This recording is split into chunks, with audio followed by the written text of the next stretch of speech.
प्रभु यीशु मसीह के मधुर और मीठे नाम में आज दिनांक 14 मार्च दिन शुक्रवार को आप सब श्रोताओं का हम स्वागत करते हैं।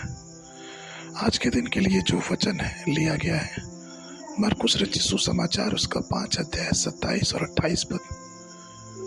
यीशु की चर्चा सुनकर भीड़ में उसके पीछे से आई और उसके वस्त्र को छू लिया, क्योंकि वो कहती थी, यदि मैं उसके वस्त्र ही को छू लूंगी तो चंगी हो जाऊंगी। प्रियो, लहू बहने वाली महिला का चंगा होना सिर्फ इस बात को दर्शाता है कि उसने विश्वास को अपने जीवन में स्वीकार किया।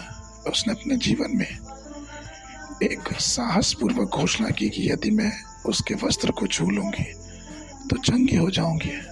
उसने स्वीकार किया कि परमेश्वर की शक्ति उसके जीवन में भरपूरी से आएगी। जिस प्रकार का एक इब्रानियों की पुस्तक उसका 13 अध्याय 5 और 6 पद में पौलुस लिखता है, तुम्हारा स्वभाव लोभ रहित हो और जो तुम्हारे पास है उसी पर संतोष किया करो, क्योंकि उसने आप ही कहा है कि मैं तुझे कभी ना छोड़ूंगा और कभी ना त्यागूंगा। इसलिए हम बेधड़क होकर कहते हैं कि प्रभु मेरा सहायक है, मैं न डरूंगा, मनुष्य मेरा क्या कर सकता है। प्रियो, परमेश्वर की प्रतिज्ञाएं महान है, उसकी आशीषें हमारे जीवनों में महान है, लेकिन जरूरी यह है कि हम उसकी प्रतिज्ञाओं पर विश्वास करें। याकूब की पत्री 2 अध्याय 23 पद यह बताता है कि अब्राहम ने परमेश्वर पर विश्वास किया और यह उसके लिए धार्मिकता गिना गया।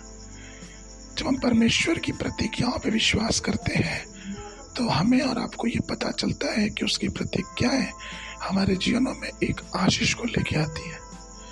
अपने मुखों से विश्वास का अंगीकार करें, विश्वास को स्वीकार करें, क्योंकि जब उस विश्वास को स्वीकार करते हैं तो हमारे जीवनों में परमेश्वर की कृपा, परमेश्वर की आशीष हमारे जीवनों में आती है। अपने मुखों से विश्वास की घोषणा करना परमेश्वर की प्रतिज्ञाओं को हमारे जीवन में बलपूर्वक आने देता है। इसलिए परमेश्वर के प्रिय लोगों, विश्वास को अपने जीवन में परखें, अपने मुंह से अंगीकार करें। एक एक प्रतिज्ञा की बातें जो परमेश्वर ने हमारे लिए अपने वचन में दिया है उसको अपने मुंह से अंगीकार करें, जिससे परमेश्वर की आशीष हमारे जीवनों पे भरपूरी से होने पाए। आगे के मनन के लिए इब्रानियों की पुस्तक उसका 6वां अध्याय 11 और 12 पद। पर हम बहुत चाहते हैं कि तुम में से हर एक जन अंत तक पूरी आशा के लिए ऐसे ही प्रयत्न करता रहे, ताकि तुम आलसी न हो जाओ, वरन उनका अनुसरण करो जो विश्वास और धीरज के द्वारा प्रतिज्ञाओं के वारिस होते हैं। बाइबल अध्ययन के लिए सुबह के समय व्यवस्था विवरण की पुस्तक उसका 23, 24, 25 अध्याय, शाम के समय मरकुस रचित सुसमाचार 14 अध्याय 1 पद से लेके 26 पद तक। परमेश्वर आप सबको आशीष देवे।